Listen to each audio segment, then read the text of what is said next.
At the end of the day, it's all about freedom. So regime change has worked in Germany, it has worked in Japan, and it worked in Iraq until Obama pulled out. Why not support boots on the ground when the U.S. Assets? Okay, can I just pause this right here? Japan, So I just want to say before they get to their answer that this is what I said, right? You're begging for, if I say, well, regime change hasn't worked, you're begging for someone who has an example where it has worked, and now we're just in an argument about what works and what doesn't work. There's no morals, there's no principles involved. It's just what works and what doesn't. So that's the problem. But here would be my response to someone where they go, well, here's an example of regime change that worked. It worked in Germany, it worked in Japan, it worked in Iraq.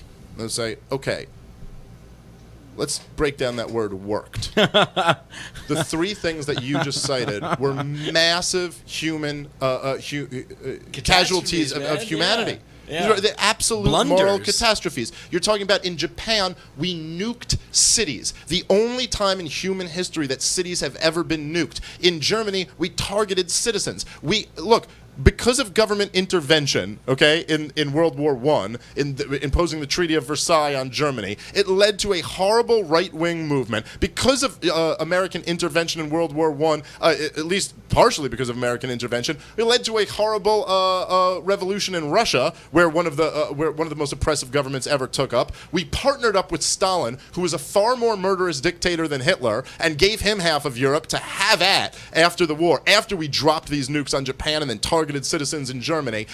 I would hardly call that working. It resulted in a Cold War. It resulted in the rise of Stalin, of Mao Zedong. It resulted in horrible catastrophes. And I'm sorry, the war in Iraq was working. We went into a country, a third world country, but by regional standards was fairly advanced. One of the better places to be in that region was Iraq. They kind of had like a modern healthcare system in some cities and at least some sense of order. And we went in there and slaughtered hundreds of thousands of people and destabilized the region. In 2004, 2005, 2006, the war was incredibly bloody. We were already over $1 trillion.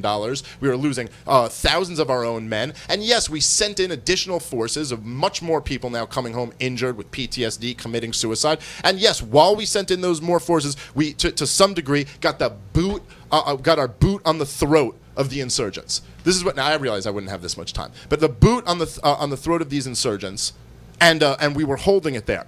During this period, under Saddam Hussein, there was never Al-Qaeda in Iraq, ever. Okay, he had kept them out. Once our troops came in there and destroyed the country, they started flooding in. They also started teaming up with the previously disbanded Iraqi military. This is what later created ISIS. So the idea that you say worked, me and you have different definitions of the word worked.